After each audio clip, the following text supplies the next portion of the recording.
We welcome you inside the Ken Sparks Show, final episode of the season after Carson-Newman falls by 22 in the quarterfinals of the Division II playoffs to Valdosta State. I'm Adam Cavalier, the voice of the Eagles, alongside Carson-Newman head coach Ken Sparks. Coach Sparks, tough way to end the season, but you fight back from a 2-2 record to make the playoffs, advance in the playoffs. Just how far did this team come from mid-September to this final game against Valdosta State? Well, it's a very special group of kids. Did an unbelievable job of hanging together when it had been easy for them not to, and for them to accomplish the things they did without the inches and pounds and probably talent and split seconds, the things that that we needed. They were an amazing group, and they had a lot of heart, and that's the main thing I want to say about this group. History will say that the 2012 Carson-Newman football team played with a lot of heart, and so have a tremendous amount of respect for them. And you know, the majority, you know, you always have a few that are exceptional up here, and then you always, unfortunately, got a few that are a pain. You know, you're constantly trying to teach them and grow them and help them to change, and you spend so much of your time dealing with that. But the great part about this bunch is that that group was small, and probably this group up here is small, but that group in between was great. They were just a strong group of kids that were open to grow. They were open to be what God wanted them to be. They were exceptionally good workers. They were just a good group of kids, and so the majority of this team was fun to coach. How did you see them develop over the season went along? Was it overnight? Was it from camp 120 days ago?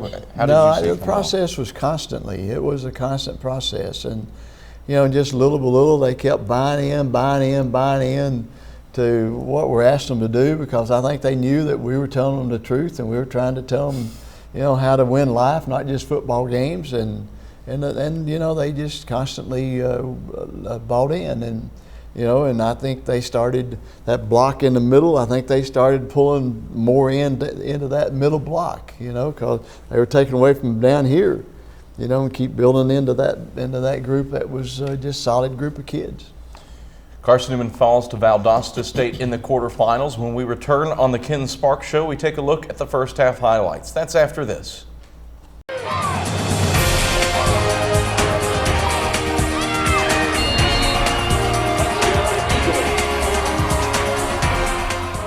Back on the Ken Sparks Show as Carson-Newman falls to Valdosta State in the quarterfinals of the Division II playoffs, 48-26, but the Eagles with a 20-14 lead. Going into the locker room, I'm Adam Cavalier alongside Carson-Newman head coach Ken Sparks. Coach Sparks, a first half of runs, to borrow the term from basketball. Valdosta, after you kick a field goal, Valdosta scores 14 straight. You counter with 17 straight. What was that first half like? Well, it was, you know, I think filling each other out and trying to get some things going that we felt like that would work against them, and defense really jumped up on the goal line stand right at the end of the ball, end of the half. That was super, and you know, the biggest negative was we exchanged two field goals for touchdowns, and then we go to the second half and did the same thing, and you know, we wasted almost a 70-yard run, and didn't get anything but a field goal out of it. And so, you know, we had a little bit of self-destruction about us the second half, and of course, as you know, offensively, our team probably kind of feeds off of the offense, did this year, which is not the way it needs to be. You know, the offense and defense needs to feed off each other. And if you're going to win championships, you got to win with defense. And so we just struggled a little bit offensively the second half, and a long time to do it. And then when we did, and of course, give them some credit.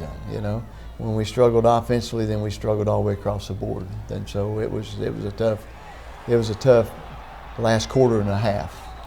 where we didn't get much done. You go back to the first half, after they take a 14-3 lead, you on a 15-play, 98-yard drive, get more yards on that drive than you had to that point in the game. What was the key to get the offense rolling at that juncture? Well, I think play selection was great. I think Brandon was giving us good checkoffs and was doing a good job at the line of scrimmage. I think we got great up front blocking. We had a couple of key completions in that drive, maybe one, and it was just an overall team effort to get it done in that drive. You brought up the first half ending on a monster goal line stand. What happened there? Well, just a great play by a group that said that we don't want you to take the lead going into half. And last year, or the last time we played down there, we fumbled on the 3-yard line going in to have a pretty good lead at half. And so, this time when we held them to keep them from having a lead at half, I said, good omen, good job here. And to go into halftime being up is a whole lot better than going in being down, of course, especially with a young football team. Carson-Newman with the lead at the break over Valdosta State, 20-14. Here are your first half highlights. Wide to the wide side left, and a lone man Anderson to the short side right. Cochran takes the shotgun snap waist tight, gives up the middle to O'Neal. O'Neal steps free of a tackle at the 40. O'Neal in a foot race, angling for the near pylon. O'Neal scoots in. Touchdown, Valdosta. O'Neal bursts over the right side of the line and gets in from 46 yards out, and Valdosta has a 13-3 lead over Carson-Newman. Empty backfield, 5 wide set for Valdosta. Cochran all by his lonesome in the gun, 3 wide up top. 2 men, Robertson and Jones to the near side. That's the short side. Cochran takes the snap, 3-step drop, looks over the middle of the field, now glances left. Pressure comes, Zach Fleming rips him down in the backfield, back at the 37. Bash brother number 2 comes through in a big way, dropping Cochran for a loss of 10. The Eagles get pressure and force 3rd and long now for Valdosta. Quarterfinals, 7:14 left, second quarter.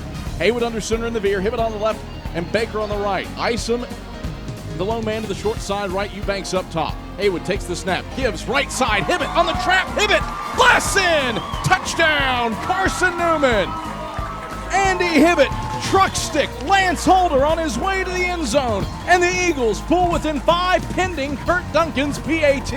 14-9, Carson-Newman down 5 with 7:11 left in the second quarter. Very nice run there for Andy Hibbett, and what a drive for this Carson-Newman Eagle team. Just finding ways to get first downs, whether it's through the air or on the ground, and the last 50 yards or so just completely on the ground. That's what you like to see for Carson-Newman. Longest drive of the season at 98 yards for the Eagles. Bunch to the short side left, that's Isom and Eubanks. Haywood brings the line set, now takes the snap, hands off, dive, right side, Baker. Baker sprinting at the 15 and 10. Baker will outrun everybody. Touchdown, Carson-Newman. Brandon Baker split the difference up the gut. Sweet sassy Molassie, he scores from 32 yards out, and the Eagles are back on top, 16-14 with 5:44 left in the second quarter. 1 play, 7 seconds, and the Eagles take the lead. Just a beautiful run by Brandon Baker, flawlessly executed on the veer, and now Carson-Newman's back in front. Cochran in the gun with O'Neal to his left. Cochran takes the snap, deep drop, throws over the middle of the field, picked off by Kinley at the 35. Kinley scooting between the hashes. He's to the 25 and 20 before he backpedals and gets dropped at the 22. Kinley read Cochran's post over the middle perfectly at the 35. Valdosta back out on the field, 4th and goal from the 1. Cochran takes the snap, tries to find space over the left side of the line, no signal yet, and he's stopped short. The Eagles hold tight. Michael Serge Bali led the charge on the left side, and the Eagles turn Cochran back at the goal line. What a hold for Carson-Newman. Those are the first half highlights as Carson-Newman takes a 20-14 lead into the locker room. The highlights in, Coach, on that goal line stand. What was the mood like in the locker room at halftime? It was a good halftime. It was a good mood.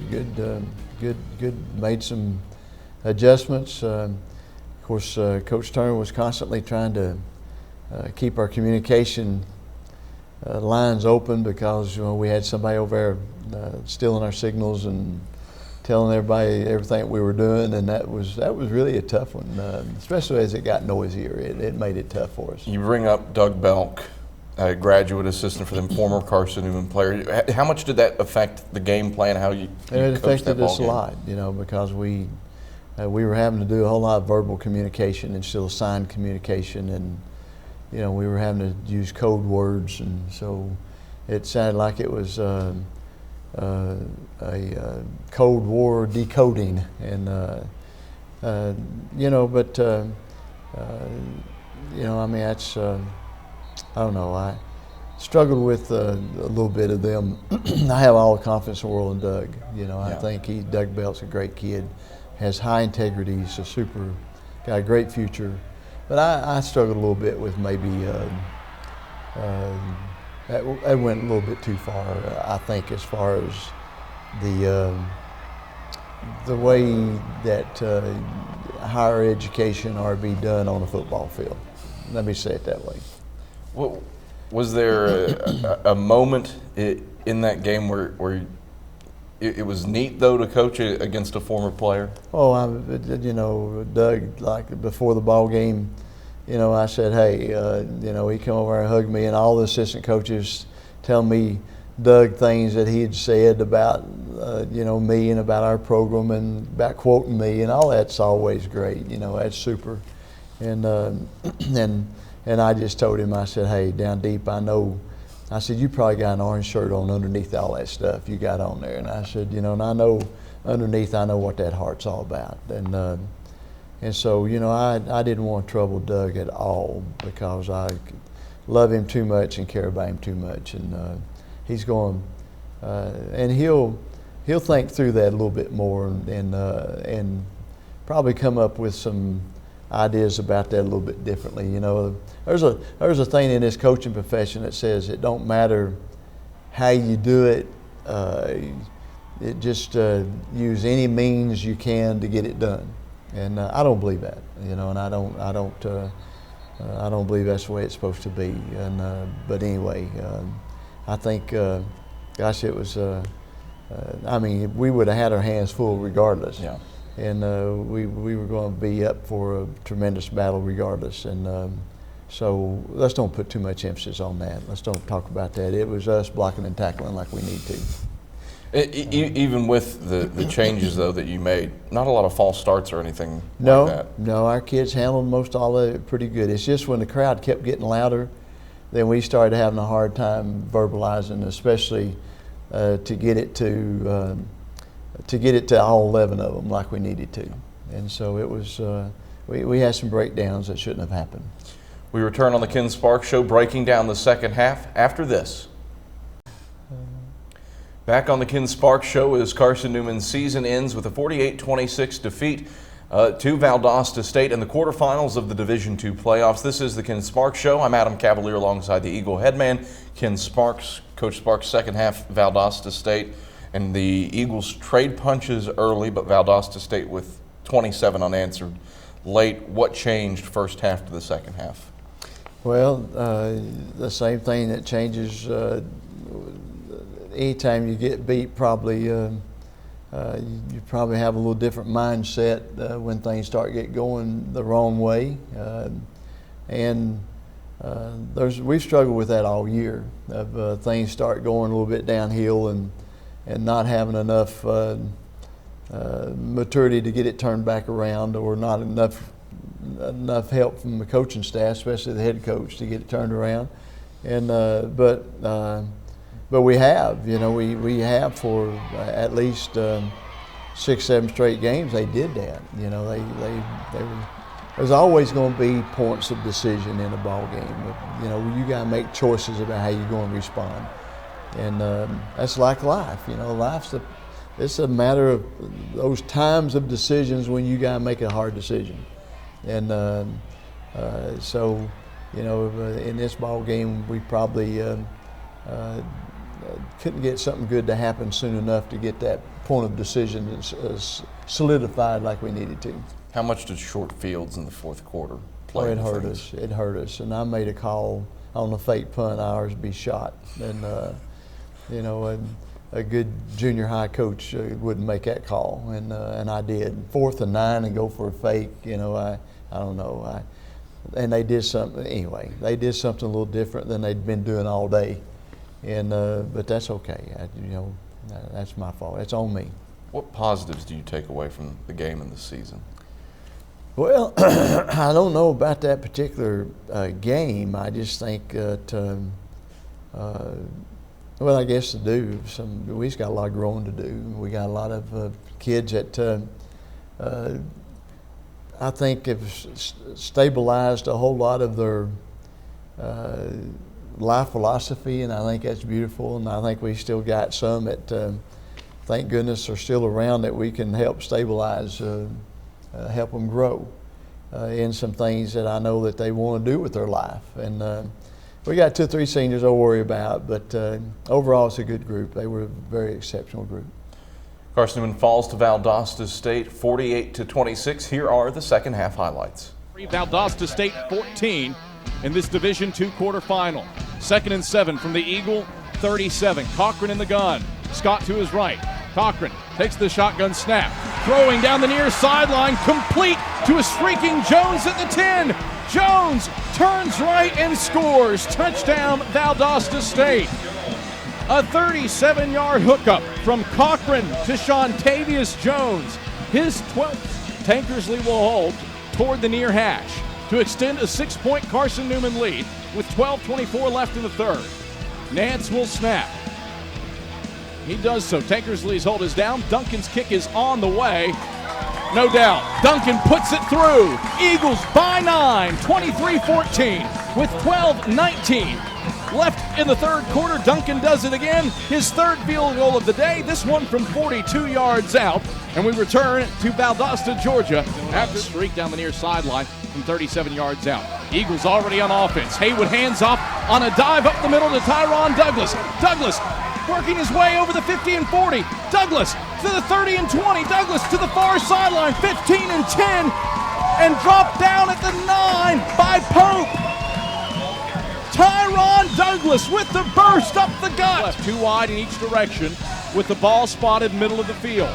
Blazers driving right to left. Shotgun snap back, head height to Cochran. Cochran steps up in the pocket. Now running right, pump fakes, dumps over the middle of the field, complete to Anderson at the 10. Anderson will jet over the middle of the field. Touchdown, Valdosta State. A broken play and a touchdown for Chris Anderson.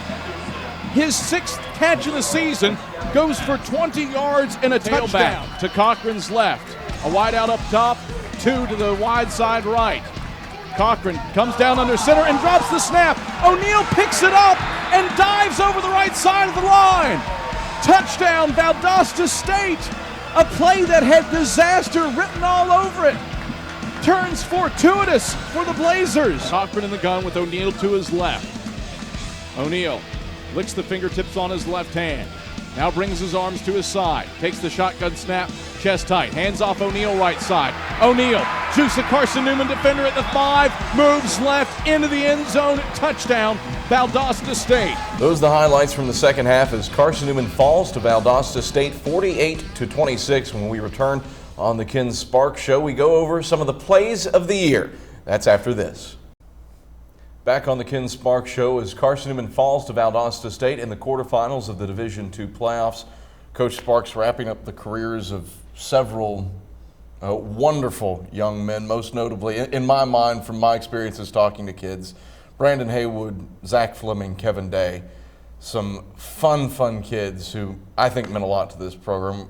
What did they do for you in this season? Well, that's my Peter, James, and John. You know, they were my confidants in so many different situations, and and them with about 12 others really made this a special year. And you know, we are very, very blessed to have great kids that come to Carson-Newman that are looking for a greater impact in life, and how this football program lines up with them and gets that encouragement going. It's fun to watch and fun to be part of.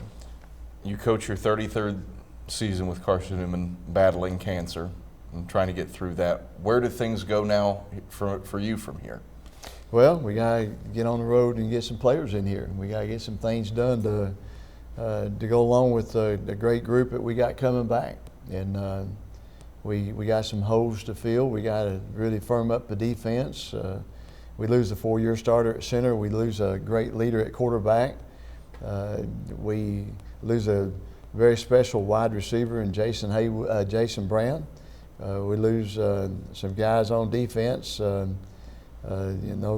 defensive tackles and a secondary guy that been an off and on starter for 3 or 4 years. So, we got some work to do. Yeah. But thank goodness I didn't name 15 different positions. I only named about 3 or 4. So that's good. Hey, Coach Sparks, it's been a pleasure. Thanks so much. Final show of the season. Well, Adam, it's good to, I'm really going to keep working with you, and you're going to get a lot better at doing this stuff. But it's been great, buddy. You've done a great job. Thank you. Ken Sparks, I'm Adam Cavalier. We close out the plays of Carson-Newman's 2012 season.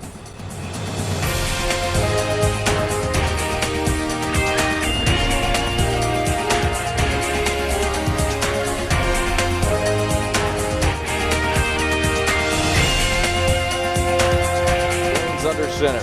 Will pitch left to Whitaker. Whitaker mishandles it. It's fumbled, and Beauty picks it up on the far sideline. Beauty will go all the way. Beauty, touchdown, Carson-Newman.